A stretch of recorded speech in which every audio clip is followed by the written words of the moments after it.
እግዚአብሔርም እሱ ፈጥሮ ጣዖት ስታመን ልህ እንዳንተው አምስ አንድ ሰው እንቆም ስትለው እምቢ ካለ ተመልከቱ። ሁለተኛው መስጊድ ስትለው እምቢ ካለ፣ ሶስተኛው ደግሞ በላይ ዋለ የሚዘሙትባት ከሆነ ሁለተኛ ሶስተኛ አድርጎ የሚያስቀምጣት ከሆነ ትታው ትሄድ። ልቡና እግዚአብሔር አምላክ እንዲያደልልን መልካም ፈቃድ ይሁንልን። ሁላችንም የለሰለሰ ሕሊና ወይም የለሰለሰ እርሻ ሁነን ዘሩን መቀበል እንዳለብን ከወዲሁ መልእክት እያስተላለፍኩኝ ቀጥታ ወደ መምህራችን እወስዳችኋለሁ።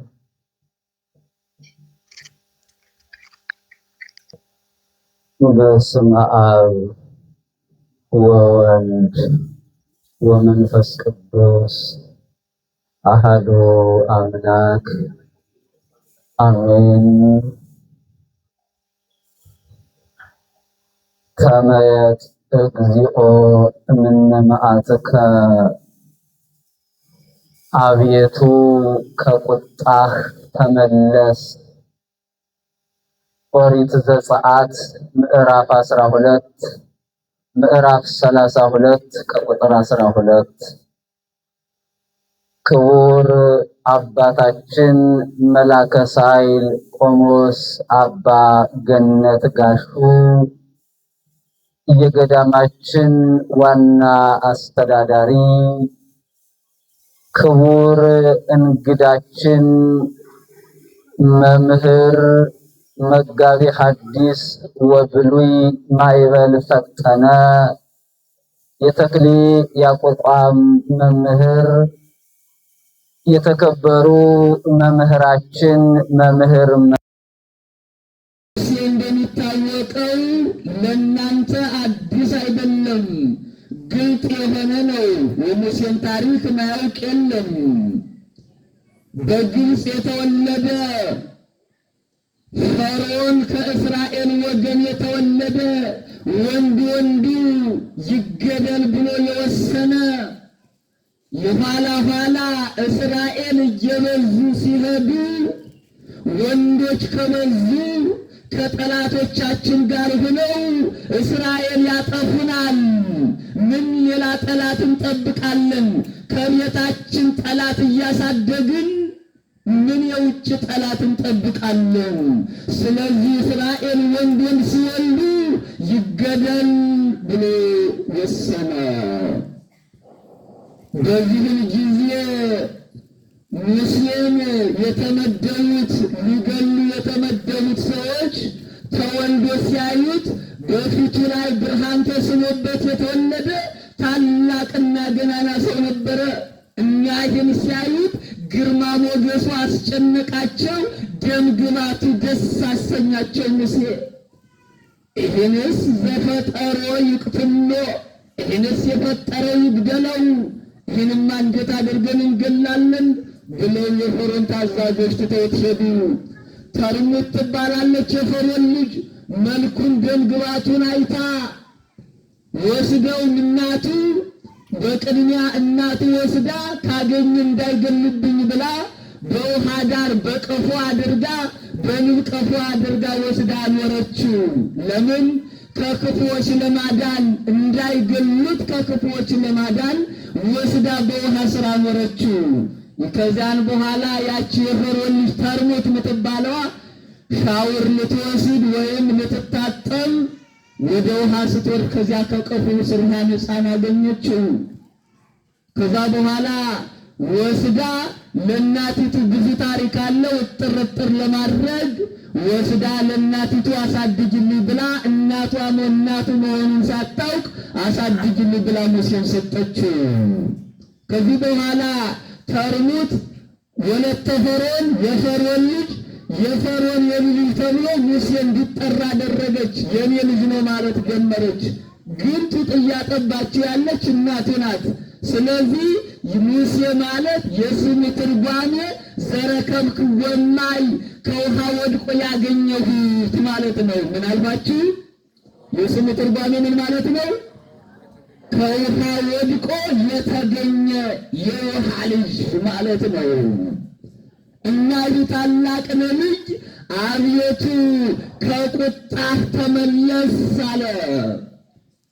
ለምን ይህን ኃይለ ቃል የተናገረው ከቁጣ ተመለስ የተባለ ይህን ኃይልን ወደ አካለ መኖር ወደ መኖር አምጥቶ የፈጠረው ኋላም ከመኖር ወደ አለመኖር የሚያሳልፈው እሱ ግን ዘላለማዊ የሆነ ለመነሻው ጥንት ለመድረሻው ፍጻሜ የሌለው ለእግዚአብሔር ነው ይህ ኃይለ ቃል የተነገረው። አቤቱ ከቁጣ ተመለስ። እግዚአብሔር ያደረበት ነቢይ፣ እግዚአብሔር የመረጠው ነቢይ እስራኤልን እየመራ ባህር ከፍሎ ካሻገረ በኋላ 7 ደመና እየታዘዘለት እስራኤልን መርቶ በሚያወጣበት ሰዓት እያወጣ እያለ መንገድ ላይ እያለ እግዚአብሔር ምን አለው መሰላችሁ? ሙሴን እናንተ ከፈርዖን ግዛት ነፃ ያወጣኋችሁ ከፈርዖን ሐሳር ከፈርዖን ስቃይ ነፃ ያወጣችሁ ስለሆናችሁ ሕግን እሰራላችሁ ነኝና ወደ ተራራ ውጣ አለው። ወደ ምን ውጣ አለው? ወደ ምን ውጣ አለው? የእግዚአብሔር ቤተሰቦች ወደ ተራራ ውጣ። ከወገኖች ተለይተህ እኔን እንድታከብሩኝ እኔን የምታመልኩበት ከኔ ጋር የምትገናኙበት ኃይልን ቃልን እሰጥሃለሁና ወደ ተራራ ውጣ አለው። ሙሴ እግዚአብሔርን ቃል ተቀበለና ደብረ ሲና ወደምትባል ተራራ ወጣ።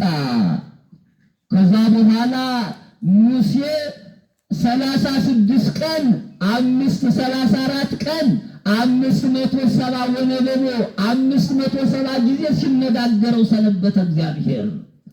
ማን ነው አላችሁ ያነጋገረው? ማን ነው? እግዚአብሔር። ተመልከቱ የእግዚአብሔር ቤተሰቦች፣ ሰማይና ምድርን የፈጠረው ሕያው እግዚአብሔር 570 ጊዜ አነጋግሮታል። 6 ቀን ደግሞ በልቡናው ላይ ሲስልበት ሰንብቷል። እሺን ስትገጥሙት 40 ቀን ይሆናል የእግዚአብሔር ቤተሰቦች። ከዛ በኋላ እስራኤል ሙሴ ሲዘገይባቸው ሙሴ ሂዱ 40 ቀን ሲቆይባቸው ሙሴን እንደ ፈጣሪያቸው ያዩት ነበረ። ተመልከቱ በእግዚአብሔር ከእግዚአብሔር ጋር እየተነጋገረ ሙሴ ኃይልን ያደርግላቸው ነበረ። ከዓለት ላይ ውሃ ያፈልቅላቸው ነበረ። ከሰማይ መና ያወርድላቸው ነበረ። በማን ኃይል? በማን ኃይል?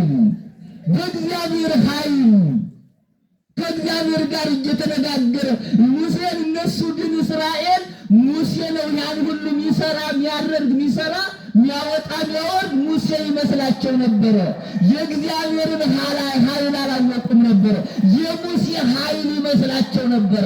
ሙሴ ሲዘገይባቸው አሮንን ተሰብስበው ሄዱና ሙሴን ለምስፍና አሮንን ለክህነት እግዚአብሔር መርጦ ነበረና አሮንንና ሆሩን ይትቷክሁ ምንም ቢነሳባችሁ ግርግር አትበሉ ብሎ ከተማዋን ለሙሴና ለአሮንና ለሆር አስጠብቆ ሙሴ ወደ ተራራው ወጣ። ሙሴ ሲዘገይባቸው እስራኤል ተሰብስበው ሄዱና አሮንን ምን አሉት? አሮን ግበር ለነ አማልክተ ዘይሀጉሩ ቅድሜነ ወዘይጸብቁ ጸረነ እስመ ሙሴ ዘአውፃነ እምረ ግብፅ ይነአምር ዘኮነ። ከግብፅ ያወጣን ሙሴ የሆነውን አናውቅምና ቀረ። በፊታችን እየሄዱ ጠላቶቻችንን ድል የሚነሱልን ጠላቶቻችንን የሚያሸንፉልን ጣዖታትን ስራልን። ምን ስራልን አሉት? አያችሁ ሙሴ ከሌለ ማንም የለ መስሏቸው ነበረ። እንደ ፈጣሪያቸው ያዩት ሙሴን ነበረ። ይህን ዓለም ካለመኖር ወደ መኖር አምጥቶ የፈጠረ ሙሴ ይመስላቸው ነበረ። ስለዚህ ሙሴ ከሌለ ማንም አዳኝ የለንምና ማንም ተስፋ የለንምና እባክህን ጠላቶቻችን የሚያጠፉልን ጣዖታትን አሰራልን አሉት። እያችሁ እግዚአብሔር ቤተሰቦች ሰው አምላኪ አልሆንም። እኔና እናንተ ሰው አምላኪዎች አልሆንም። አባዬ ገሌ የሌለባት ቤተክርስቲያን አይደለችም ምን አልሆንም። እና አባ ገሌ ያልመሯት ቤተክርስቲያን እና አባ ገሌ ያላዘዙባት ቤተክርስቲያን አይደለችም የሚል ትውልድ አልተፈጠረም። ከዚህ ቤተክርስቲያን አባ ገሌ ከሌለ ወደ ቤተክርስቲያን ዙሪያ አልተኛም፣ እንኳን ወደ ቤተክርስቲያን ልመጣ ወደ ቤተክርስቲያን ዙሪያ አልተኛም የሚል ፍጥረት አልተፈጠረም። የእግዚአብሔር ቤተሰቦች ሰው አምላክ የሆነ ትውልድ ሙሴን ያመልኩት ነበረ። ሙሴ ከሌለ ማን አለን? አዳኝ የለንም፣ ቤዛ የለንም፣ ጠላት የሚያጠፋልን የለም። ስለዚህ በሙሴ ፈንታ ጣዖታትን ያሰራልን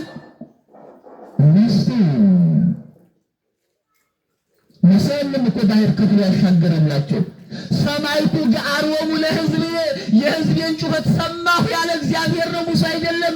ሙሴን አዝዞ ከግብፅ እንዲወጡ ከባርነት ነፃ እንዲወጡ ከሞት እንዲድኑ ባህር ከፍሎ ያሻገራቸው ሙሴ አይደለም፣ እግዚአብሔር ነው። በሙሴ ላይ ያሉ እግዚአብሔር ቤተሰቦች እንዴት እናመልካለን?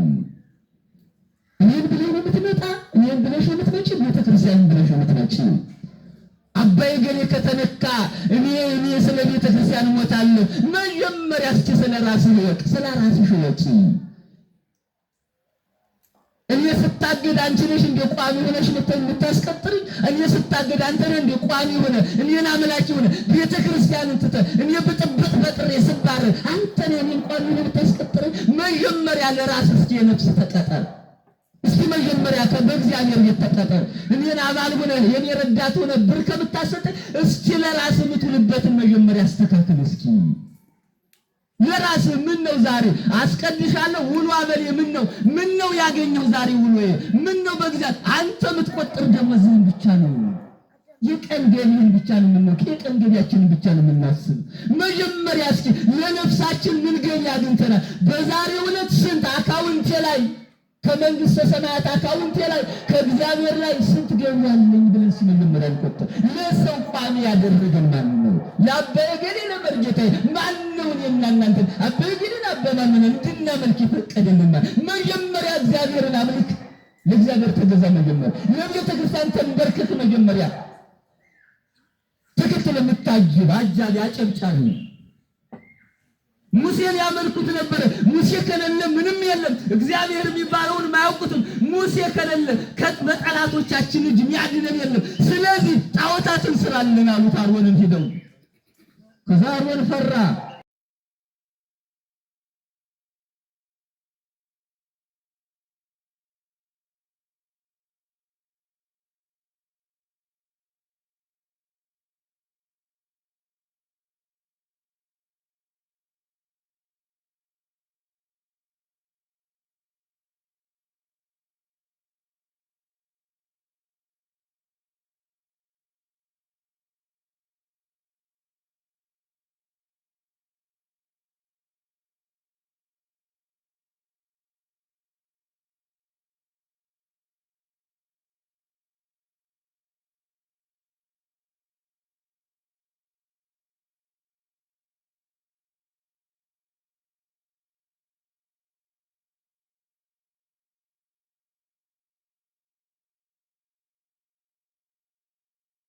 ማሰራውን ስራ ትሰራለህ። ሲጀምር ትተኛለህ።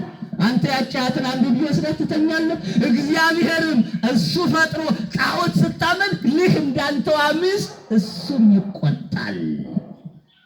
እሱ ፈጥሮ አራቱን ባህሪያት ነፍስን ማባል ውሃ በአምጥቶ ፈጥሮሽ ነፋሳትን እያነፈሰ ማያትን እያመላለሰ ክረምትና በጋን እያፈራረቀ መዓልትና ሌሊትን እያፈራረቀ የሚመግብሽን እግዚአብሔርን ትተሽ ሰው ስታመልኪ ለሰው ስትንበረከኪ እግዚአብሔር ይቆጣል። ንጉሥ በመንግስቱስ ሲተመልከቱ በዙፋን ላይ ነው። ዙፋን መስሎኝ ጋር የሚያፋጀው ሀገራችን ኢትዮጵያን ርሻ ያደረጋት ማን ነው? ስለዚህ እግዚአብሔር ይቆጣል። አሮን ምን ላድርግ ሆነኛል? የሚፈጥረው መላው ጠፋው፣ ጨነቀው። ስለዚህ ምን ማድረግ አለብኝ? አሮን ከግብፅ ያወጣችሁትን ወርቃችሁን አምጡ። አውጽኦሙ በወርቅ ወበብሩር አይርቢል እግዚአብሔር ከግብፃውያን በወርቅ አስጊጦ ከግብፃውያን ላይ በወርቅ ተቀብለው በወርቅ አስጊጦ ነው ሴቶችን ያወጣቸው እግዚአብሔር። ከዛ በኋላ ያን ከግብጽ ያወጣችሁትን ወርቃችሁን አምጡና ላሰራላችሁ። ምናችሁን አምጡና አላችሁ አሮን። ምናችሁን አምጡና አሮን እሺን ያለ ምን ምክንያት መሰላችሁ? እስራኤል ገንዘብ ወዳጆች ስለነበሩ የገንዘብ ሱስ ስለነበረባቸው ወርቃችንን አንሰጥም ነገ ዛሬ ሲሉ ነገ ሳልስ ሲሉ ወንድም የሙሴ ይመጣልና ከጠብ ድናለሁ ብሎ ነው። ተመልከቱ፣ ሙሴ ከእግዚአብሔር ጋር እየተነጋገረ ነው። እግዚአብሔር ቤተሰቦች አሮንን ግን ፍጥጥ አድርገው ይዘውታል። እስራኤል ና ታጠው ተቁምልን ብሎ ፍጥጥ አድርገው ይዘውታል። አሮን እዛ በኋላ ወርቃችሁን አምጡ አለ። ምክንያቱም እስራኤል ገንዘብ ወዳጆች ስለነበሩ ተው አያመጡም ብሎ ማለት ነው። ያን ጊዜ ግን ይላል የሰይጣንን ተንኮል ተመልከቱ። እስራኤል ገንዘብ ወዳጆች የነበሩትን እስራኤል ገንዘብ እንዲለቁ ገንዘብ እንዲሰጡ አደረጋቸው። ማነው እሱ? ማነው? ሰይጣን ነው። እስኪ ሰይጣን ማለት ውዱቅ፣ ሩቅ፣ ውዳቂ፣ ቆሻሻ፣ ትቢያ ማለት ነው። ሰይጣን ማለት ሰይጣን አጣላ የሚል የግዕዝ ቃል ከግዕዝ ቃል ይወጣ። ሰይጣን ማለት የሚያጣላ፣ የሚያፋጅ፣ ሰውን ከሰው የሚያገዳድል፣ ሰው እንዲስማማ የማይወድ የሚያጣላ ማለት ነው። ትርጉሙ የእግዚአብሔር ቤተሰቦች ሰውና እግዚአብሔርን የሚያጣላ ምን ያልኩ ምን ሰውና ሰው ብቻ ሰውና እግዚአብሔር እንኳን ሲፋቀሩ ማይወድ ነው ሰይጣን ማለት። ከዛ በኋላ እስራኤል ገንዘብ ወዳጅ ሴቶችም ወንዶችም እለቱን ሰብስበው አመጡለት። አያችሁ፣ ከዚያ በፊት እኮ አውጡ ተብለው በወር ነው የሚለቁ ገንዘብ። ያን ጊዜ ግን ለጣዖት ሲባል ምን አሉ? እለቱን ሰብስበው አመጡ። ለቢራ ሲባል 10 ቢራ ይገዛ፣ ለቤተ ክርስቲያን አውጣ ሲሉት ደግሞ ታሪ የለኝም 5 ብር 10 ብር ናት ማለት ነው።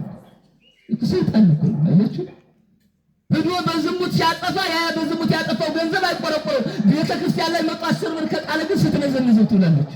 ሰይጣን እኮ እንዲህ ያደርጋል። ከሚጠቅም ቦታ ላይ እንዳንጥል እጃቸውን ያሰር እጃችን ቢራ ካሳረግጠን ስንጠጣ ግን ያ ገንዘብ አይቆረቆረን።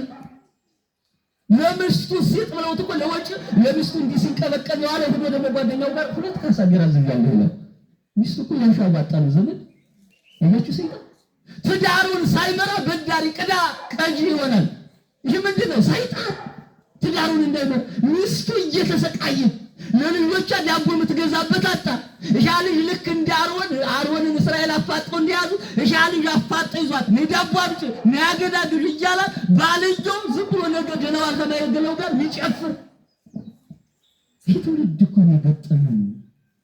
እስራኤል ማለት እኛ ሆነን እኮ በሚጠቅመን ነገር ገንዘብ ማንለቅ፣ በሚጎዳን ነገር በማንጠቀምበት ነገር ነገ ዋስ ድል በማይሆን ነገር ገንዘብ ማውጣት እስራኤል ማለት አይደለም።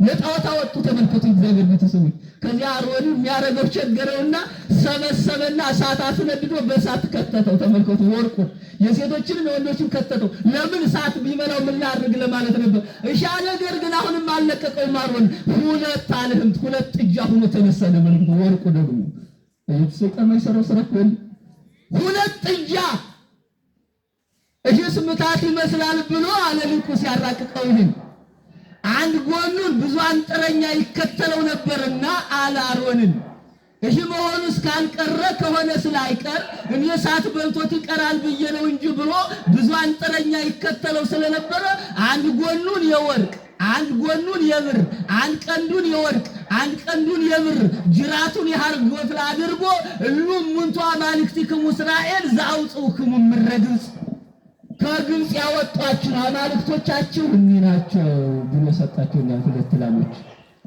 ላሞች ከግብጽ ያወጣችሁ ማን ያወጣችሁ? እግዚአብሔር ቤተሰቦች ማን አምላክ ትውልድ ና ከላም ማይሻል ሰው የምናመልከው የለም።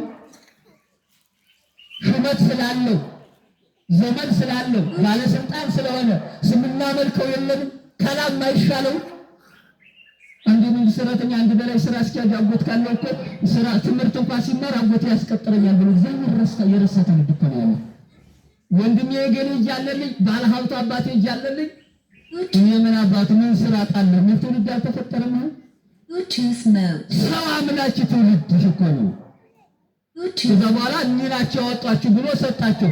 እሻን ተቀብለው ይላል መስዋዕቱን ሰውተው እስራኤል ይዘፍኑ ያጨበጭቡ ይወድቁ ይነሱ ጀመረ። ለእግዚአብሔር መስገድ ሲገባቸው ለጣዖት ሰገዱ። ለእግዚአብሔር እልል ማለት ሲገባቸው ለጣዖቱ እልል አሉ። ተመልከቱ የእግዚአብሔር ቤተሰቦች። ወረሰው ለእግዚአብሔር ዘአድኃኖሙ ነቢየ እግዚአብሔር ዳዊት ያዳናቸውን እግዚአብሔርን ረሱት። ያን ትልቅ ውለታ የዋለላቸውን ከስቃይ ያወጣቸውን ባህር ከፍሎ ያሻገራቸውን ጠላቶቻቸውን በባህር አስጥሞ ያወጣቸውን እግዚአብሔርን ረስተው ለጣዖቱ አጨበጨቡ። ለጣዖቱ ልል ያሉ ጀመሩ። ከዛ በኋላ እግዚአብሔር ከሰማይ ሆኖ ይመለከት ነበረ። ምን ይል ነበረ? የእግዚአብሔር ቤተሰቦች እግዚአብሔር ይመለከት ነበር። ምን ሲያደርጉ? እስራኤል ኃጢአት ሲሰሩ ለጣዖት ሲንበረከኩ፣ ሙሴ ግን ከእግዚአብሔር ጋር ነበረ። እሺን አያውቅም። አዎ ሰው ክፋት ሲሰራ አያውቅም። ሰዎች እንዲህ ነን። ጻድቁ ኃጢአተኛ መስሎ ይታየናል፣ ኃጢአተኛው ደግሞ ጻድቅ መስሎ ይታየናል። አዎ እንዲህ ነን። እልም ያለ እንደኔ ተንኮለኛው ፍጹም በቃ ጸጋ ያለው ትልቅ አባት መስሎ ይታየናል። ደግሞ አንድ ደግሞ የጸሎት ሳይሆን ኩስስ ያለ ደግሞ እንዳባይ ብለህ ምን ያውቃል? ምን ነው አለ። እግዚአብሔር ግን ሰብ ያያል። የዛኔ ምን አለ እግዚአብሔር? ሙሴን አብሮት ስለነበረ አበሱኒ ሕዝብከ ወአሮንሁ ከሙሴ ሙሴ ያንተ ሕዝቦችና ወንድም አሮን በደሉኝ። ምን አሉ? በደሉኝ በሉስቲ። አዎ እስራኤል በደሉኝ፣ እኔን አስቀየሙኝ፣ እኔን አስከፉኝ፣ እኔን ረስተው ለጣዖት ተንበረከኩ፣ ጣዖት ያመልኩ ጀመረ። ህድገኒጥ ስዮሙ ለእሉ ሕዝብ እኒህን ሕዝቦች አጠፋቸው ዘንድ ተወኝ ያለው ሙሴን ምን ይላቸው ዘንድ አጠፋቸው ዘንድ ምን አለ? ተወኝ አለ እግዚአብሔር። ተመልከቱ ምን ስለሰሩ? በደል ስለሰሩ፣ ኃጢአት ስለሰሩ። ሕዝብ ይላቸው የነበረን ሕዝብ ካለ ተመልከቱ። እስራኤል የኔ ሕዝቦች ናቸው የነበረ እግዚአብሔር ሙሴን ምን አለው? ሕዝቦችህና አሮን ወንድም አስከፉኛል። አንድ ሰው እኮ ልጁን ልጅ ሲለው ይኖርና አንድ ቀን በደል ሲሰራ ወይም ሲሰርቅ ምን ይላል? ባልየው እናቱን አብረው እኮ ነው የወለዱት። ያ ልጅሽ እንዲህ አደረገ ዛሬ አሳፈረኝ እኮ ይላል። አብረው የወለዱት ነው እኮ ነው። አያችሁ? ያ ልጅሽ ዛሬ እንዲህ አደረገ። ያንቺ ደግሞ ሴቶችም አባታቸው ባላችሁ ጋር ሲጣሉ የዚያ ልጅ የውሻው ልጅ አንቺ አልወለድሽው የዚያ ዘር አይለቅድም። በተለይ አንድ ቀን በጥፊ ካለሽማ የጅራታሙ ዘር የዚያ የሰው ያንቺ አይደል። እግዚአብሔርም ተመልከቱ ሕዝቤ ይላቸው የነበረው እነዚያ ሕዝቦች አስከፉኛል። የውሻ ዘር ትላለች። የዚያ የቡዳው ዘር አይደል፣ የሰው በላው ዘር። የሚገርመኝ የሴቶች ባህሪ ማምላክ ነው ብላችሁ እንደ ሳልናገረው ማለት ባልሽ በጥፊ መታይ ብለሽ ከእናትሽ ቤት እየሮጥ ሰይጣን ሲጨፈጭፍሽ ምን ወደ ቤተ ክርስቲያን አትመጭ ግን ሲያውን ባልሽ አንድ ቀን በጥፊ ቢቃጣሽ እንኳን ደሞ ለከስከስ ነው እንደምንም ነው እናት ቤት በለ እሱ ወይ ሰይጣን አላታላትሽን ሲደበድብሽ ወደ ንስሐ አባትሽ ምን ተናግሽ ማትመጭ ይግርም ይለኛል። ወንዱም እንደዚህ ሚስቱ ስትሰድበው ይናደዳል። ሰይጣን አርክሶ አቆሽሾ ስለቀደማ ይናደዳል። ወደ ንስሐ አባት አይመጣ። ሚስቱ ስትሰድባት ሽማግሌ አማራጭ ይዞ ከሚስቱ ቤት ሱት አማቱ መንፈስ ቅዱስ ጥሎት ሲሄድ ግን ማይቆረቆር ወንድ ጸጋው ሲገፈፈው ወደ ንስሐ አባቱ ሄዶ ከእግዚአብሔር ጋር አስታርቄ ከሚስት ጋር አስታርቄ ብላ እንደምትማቀቀው ከእግዚአብሔር ጋር የሚያስታርቅ ሰው ማትፈልግ ምንድን ነው? ሴቶች ብቻ በቃ ከሰደባትማ በተለይ ቤቱ ላይ ትንሽ ሞላ ካላለ ተወሰነች ነገር ተወደለች ማይላችሁ ተመከሩ ምክንያት ትፈልግለታለሽ ብለ ዝም ብላ እናትንማ ምን ብሎሽ የመጣሽ ትባል ምላሽ የላትም። ሸግሮት ብትልባ የሆነ ሰው ማይቀበላት ችግር ካለ ከቤት ላይ የሴቶች በጣም አይረስ እኮ ነው ተንኮላችሁ መምለክ። ዋስጪ ቀርተ ጠጣ ማለት ትጀምራለች። ተመልከቱ እንጀራ ስጪ አንስተ ብላ ከዛ በኋላ ትንሽ ደግሞ ምሽት አንድ ሰዓት ከሆነ ሲቆፈቁ እታባሽ ዋምሽተሽ ነው እዚያው ዋልሽበት። ወንድ ሴት አርጋኩ ረተው ወንድ ሴት አይሆንም። የእግዚአብሔር ቤተሰብ ማምላክን የሴቶች ተው። አንድ መምህር እኮ ማምላክን መርጌታው ባሚስቱ አንቱ ትለው ነበር። ምን ትለው ነበር? አንቱ ነበር የምትለው። እንደዚህ እንደ ታውሂድ ያሉ አባት ናቸው፣ የቤተክርስቲያን አገልጋይ ናቸው እና አንቱ ነው የምትላቸው ሚስታቸው። ከዕለታት አንድ ቀን እንደው ሰው ማስታረቅ ብለው እንደናንተና እንደኛ መጠጥ አይደለም ያመሹኛል። አባት ደግሞ ሰው ማስታረቅ ብለው ባልና ሚስት አልታረቅላቸው ብለው አምሽተው ሲመጡ ሚስቴ ክፈችልኝ፣ ውዷ ባለቤቴ እንዴት አመሸሽ? እስኪ ክፈችልኝ ሲሏት ታባሽ አምሽተሽ ነው ከምሸርሽበት አንቺ ትላቸው የነበረ እግዚአብሔር ያሳያል። ከአንቺም አንተ ወርዳ ደግሞ አንቺ ከዛ በኋላ የሚያባት ምን አሏት? ኧረ ተይ እስኪ ባለቤት ኧረ ስንቱን አልፈሽው ነው አሏታል። ተመልከቱ፣ ስንቱን አልፈሽው ነው ማለት አንተን አልፈሽው ደግሞ እንዲሁ አንተ አንቺ ስንቱን አልፈሽው ነው አሏት ይባላል።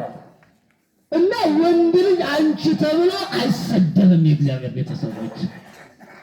ስለዚህ ባል ሲመታሽ ወደ እናት አባትሽ ቤት እንደምትሮጪ ሰይጣን ሰው ሲያሳማሽ ሰይጣን ካላግባብ ቦታ ሲያውልሽ ወደ ክህነት አባትሽ ወደ ካህናቱ መሮጥ ወንዶችም እንደዚህ።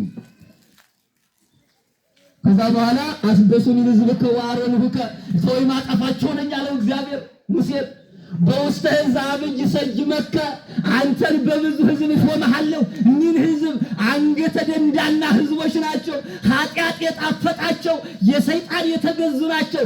ሰው ላጥፋቸው አለው እግዚአብሔር ሙሴን። ወይ አለምን ሙሴ ደግሞ ተመየጥ ምን መዓትከ አብየቱ ከቁጣ ተመለስ፣ እነዚህን ከምታጠፋቸው እኔን ከማልወልነት አሰናብተኝ፣ ከዚህ አውርደኝና ሕዝቤን እሰራለሁ እቀጣለሁ። እኒህን ሕዝቦችን በምድረ በዳ ብታጠፋቸው ግብፃውያን ይስቁብናል። ከሞት የተተረፉ ግብፃውያን ቢኖሩ ለካ ዝም ብሎ ባህር ከፍሎ ያሻገራቸው በበረሃ ወስዶ ሊያጠፋቸው ነው ለካ። አይ እሰይ ብለው ግብፃውያን እንዳይስደሰቱ እባክህ ከምን ተመለሳለ? ሙሴ የትምህርታችን ርዕስ ነው። ከምን ተመለሳለ? ከምን ተመለስ? ከቁጣ ተመለስ እባክህን አለ። እባክህን የአሁኖችን እስራኤልን ሳይሆን እነ አብርሃምን እነ ይስሐቅን እነ ያዕቆብን አስብ። ዘሮቻችሁን እንደ ባህር አሸዋ እንደ ሰማይ ከዋክብት አበዛልሃለሁ ብለህ ቃል የገባህላቸውን አበዛላችኋለሁ ብለህ ቃል የገባህላቸውን እስራኤል እንትን ሙሴንና አንተን አብርሃምንና ይስሐቅን ያዕቆብን አስብ አለ። ይዛኔ ተመይጠንና መዓቱ እግዚአብሔር በእስራኤል ላይ ሊያመጣው የነበረን መዓት በምህረት ለወጠው። በምን ለወጠው? የኔና የናንተንም ክፋት በደላችንን ሳያይ እንደ ይቅርታው እንደ ቸርነቱ ብዛት ምህረቱን እንዲሰጥን የሱ መልካም ፈቃዱ ይሁንልን። እስራኤል ለአንድ ጣዖት ብቻ ላይ ተንበረከኩ። የእግዚአብሔር እኔና እናንተ ማናመልከው ጣዖት የለም፣ ያልተንበረከክንለት ጣዖት የለም። ለትዕቢት ተንበርክከናል፣ ለገንዘብ ተንበርክከናል፣ ለሆዳችን ተንበርክከናል። እግዚአብሔርን ረስተን ሆዳችንን አምላኪዎች ሆነናል የእግዚአብሔር ቤተሰቦች። ስለዚህ ምኑን ይመልስልን? ምኑን ይመልስልን? ቁጣውን ይመልስልን። ከዛ በኋላ እንግዲህ ያሳል አሁን እዚህ ላይ ምትይዙልኝ እግዚአብሔር ሙሴን አማክሮ እስራኤልን ያጠፋ፣ ሙሴ ደግሞ እግዚአብሔርን ተው ብሎ የሚያስቀረው ሆኖ አይደል።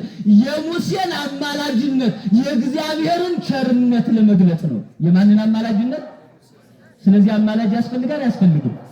ዋስ ቢሆን ያስፈልጋል አያስፈልግም? እንግዲያ ምንድነው የኔና የናንተ ጎረቤቶች መዳን በኢየሱስ ብቻ ነው በሌላ የለም ይሉ። አረ በቅዱሳን መዳን አለ፣ አረ በሰማዕታት መዳን አለ፣ አረ በሐዋርያት በነቢያት የእግዚአብሔር ባለሟሎች በሆኑ ሁሉ በእነ ድንግል ማርያም መዳን አለ። የእግዚአብሔር ቤተሰቦች በዚያ ተጠራጠሩ። ሙሴ እኮ አተረፈው። ጣዖት ያመለከውን ሕዝብ ከቁጣው እንዲመለስ እግዚአብሔር ለምኖ ከእግዚአብሔር ቁጣ ዳነው እኮ። መዓቱን ወደ ምሕረት ቁጣውን ወደ ትዕግስት አስለወጠው እኮ እግዚአብሔር። ስለዚህ አማላጅ ያስፈልገናል። የእግዚአብሔር ቤተሰቦች ማስተዋል ተገቢ ነው። ከዛ በኋላ ምን አለ እግዚአብሔር? እንከሰ አፍጠን ወሪደ ለወሪደ ከኮንን፣ እንግዲያውስ እንዲህ ካልኸኝ አለ እግዚአብሔር ውረድ፣ ከዚህ ከደብረ ሲና ውረድና ስራ ቅጣ፣ ዝም አትበል፣ ምከራቸው፣ ገስጻቸው አለው። ከዛ በኋላ ሙሴ ሁለቱን ጽላት በአስርን ቃላት በሁለቱ ጽላት ይዞት ሄደ። እስራኤል ለጣዖት ሲሰግዱ ሲዘፍኑ ሲያጨበጭቡ መስዋዕት ሰውተው ተረፈ መስዋዕቱን ሲበሉ ሲጠጡ አገኛቸው። ሙሴ በዚህ ጊዜ ተቆጣ። እግዚአብሔርን አትቆጣ ሲል የነበረ ሙሴ ተቆጣ። እግዚአብሔርን ሰውን የሚያስቆጣ ስራ መስራት እግዚአብሔር ቤተሰቦች በሰዎች ዘንድም በእግዚአብሔር ዘንድም ባለሟል ምን ሆንበትን ስራ እንስራ። እስቲ እግዚአብሔር ቤተሰቦች እስቲ በሰው ዘንድም በእግዚአብሔር ዘንድም ሞገስ የምናገኝበትን ስራ እንስራ። ሙሴ ተናደደና በአንዱ ጽላት አንዱን ጣዖት ሁለት እጅ አቆመዋል ብያቸዋለሁ። በአንዱ ጽላት ደግሞ አንዱን ጣዖት ሲመታ ሁሉም ተሰበሩ። ምን አሉ? ኤሻን ምን አደረገ? ከባህር ይዞረደና እያስፈጨ እያስደቀቀ እያላመ አጠጣቸው ለእስራኤል። ምን አላቸው? አጠጣቸው። ያን የጣዖትን ስባሪ የጽላትን ስባሪ ሲያጠጣቸው የጣዖት ፍቅር ያደረበት እንደ ወርቅ ይላል በግንባሩ ላይ ለምጽ እየተቀረጸ ተገኘ። ምን እየተቀረጸ ተገኘ? ለምጽ። ተመልከቱ። አሁን ስንት ያለ ዘረኝነት ሱስ ያለበት የሲጋራ ሱስ ያለበት ግንባራችን ላይ ብንነበብ ከባድ ነበር። እኔም ከእናንተ ፊት ቁሞ ለመደስፈር በስመ አብ ወወልድ ወመንፈስ ቅዱስ ስንቱ ይገለጽ ነበር። አሰሙኝም ነበር። እንደው ይሰው መሳቅ ነበር የምትለው እዚህ ላይ ለምጽ ወጥቶ ብታይ አሁን ጻድቅ መስያቸው ነው እንደሚሰሙ። እስራኤል ለምጽ ወጣባቸው። 3000 ሰው ከሌዊ ወገን የተወለዱትን ወደኔ እግዚአብሔር ወገን የሆነ ወደኔ ያለና ሙሴ ፍቅረ ጣዖት ያደረባቸው ለእግዚአብሔር የማይጠቅሙትን ከእግዚአብሔር ይልቅ የጣዖት ፍቅር ያደረባቸውን ሰው 3000 ሰው አስፈጀ ይላል ሙሴ። አስተንፈስ ከመገበቂ ቀለሉ እግዚአብሔርን አስደሰታችሁት አለ። ምን ስላደረገ ነው እግዚአብሔር ቤተሰብ 3000 ሰው ያለቀ? ምን ስላደረጉ ነው? ጣዖት ስላመለኩ በነሱ ምናተ አልተከታተላችሁም ማለት ነው ታሪኩን። ምን ስላደረጉ ነው? ምን ስላደረጉ? እግዚአብሔርን ስላስቀየሙ፣ እግዚአብሔርን ስለበደሉ፣ እግዚአብሔርን ስለረሱት 3000 ሰው ኢትዮጵያ ላይ ስንት ሰው አለቀ? እግዚአብሔር ቤተሰቦች 3000ማ ቀላል እኮ ነው። ከመዓቱ ተመለስ እስቲ እግዚአብሔር በደላችንን እናስብ እስቲ። እስራኤል 3000 ሰው ነው የጠፋት። የኔና የእናንተ ኢትዮጵያ ስንት ሰው ጠፍቶባታል? የስንት ሰው ደም እንደ ጎርፍ ወርዶባታል? የስንት ሰው ሬሳ ቆጥረናል? ስንት ነው እስቲ አስቡት። በዚህ በአርባ ምንጭ ውስጥ አንተ ደም አስቡት እስኪ። የእግዚአብሔር ቁጣ እንደሚለው የሰውን ሰው ይገለው እግዚአብሔር በቁጣው ያጠፋው እስታስቡት። ሰው እኮ እንደ ድንች እንኳን ተለቅሟል አልቃለ እግዚአብሔር ቤተሰብ። በማን ቁጣ የጠፋው? በማን ቁጣ የጠፋው? ስለዚህ ትምህርታችን ርዕስ ምን ነበረ? ከቁጣ ምን በል? ከቁጣ ተመለስ። እግዚአብሔር አምላክ ከቁጣ ይመለስልን። እግዚአብሔር ቤተሰብ እንዴት በምድራዊ መጋቢት በምድራዊ የካቲት ዝናብ ወርዶ ሰው እንዴት በጎርፍ ይጠፋል? እግዚአብሔር የእግዚአብሔር ቁጣ እንደሆነ አይገባል? እሱ በመጋቢት ዝናብ ወርዶ አንታልሰም ሰው እኮ ተለቅሞ አላልቅስ ሲል ምን ያደረጉት? በሚዲያው እናንተ ትቀርባላችሁ ከኔ ይልቅ እንዳለ ተፈልጎ ስላልተገኘ ከዚህ ላይ መቃብር ይሁን እኮ ነው ያሉ። አያችሁት? እግዚአብሔር ቤተሰብ የእግዚአብሔርን ቁጣ ምን አድርገን የተለያየ ነገር አምልከን ቀለምን ቋንቋን ጎሰኝት ሆዳችንን አምልከን ለሆዳችን ተገዥ ሆነን እግዚአብሔር ተቆጣ። ስለዚህ ከቁጣው እንዲመለስልን የሱ መልካም ፈቃድ ይሁንልን።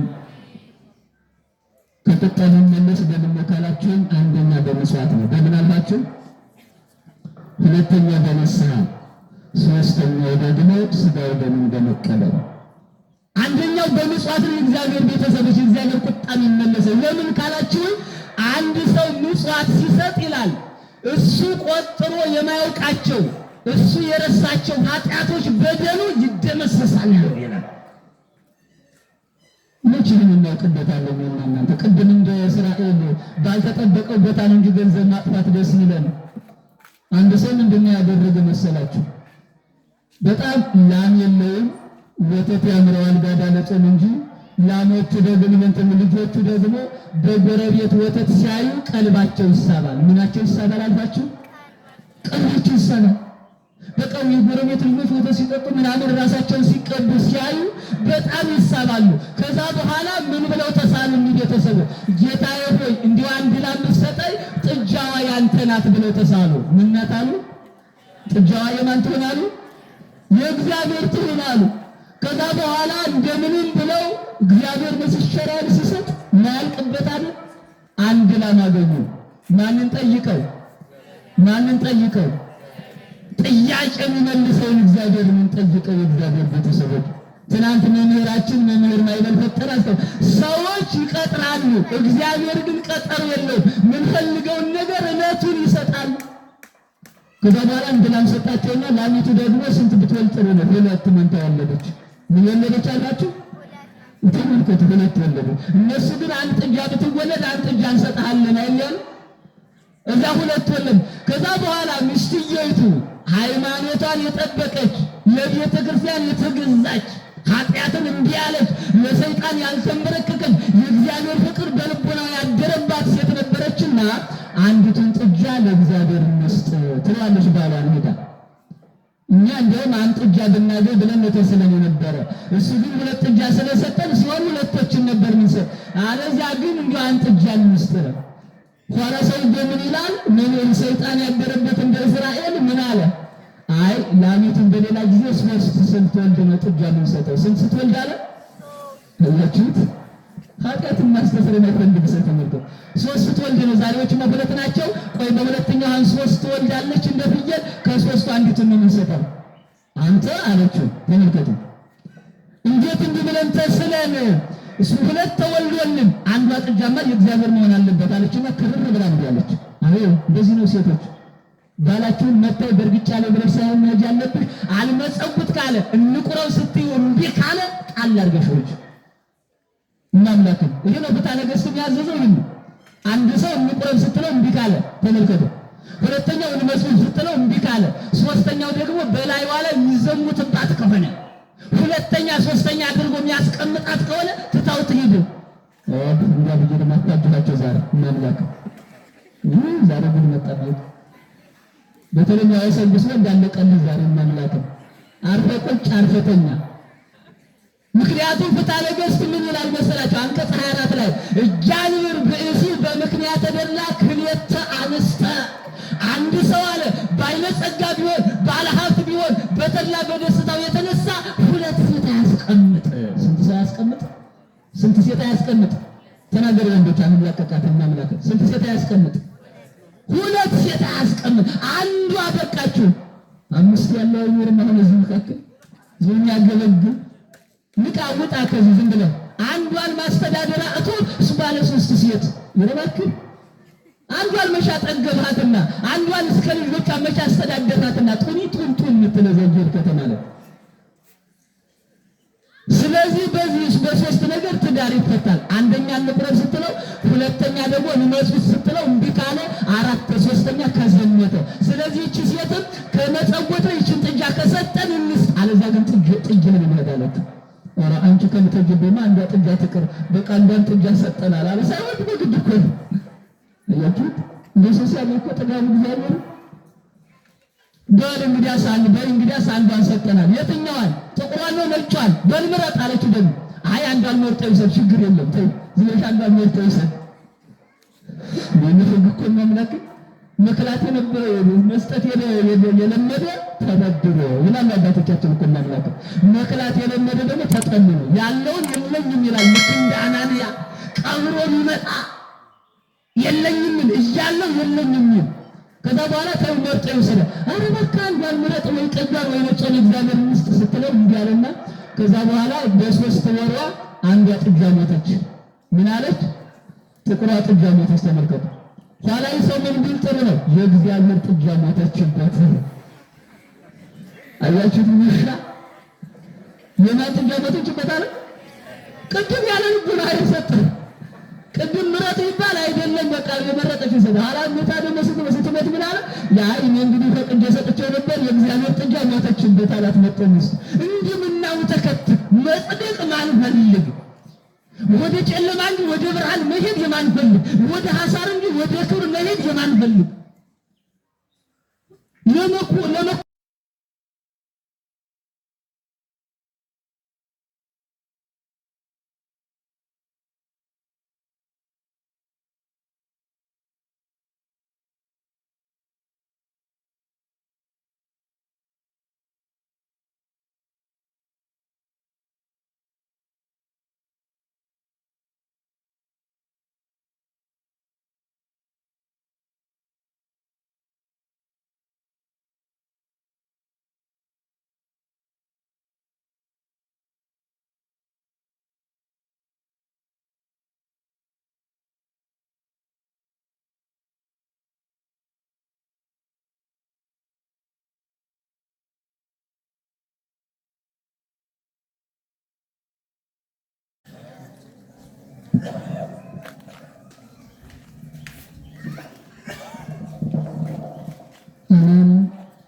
ሁላችን ያስተማረን መከረን የገሰጸን ቅዱስ አምላካችን እግዚአብሔር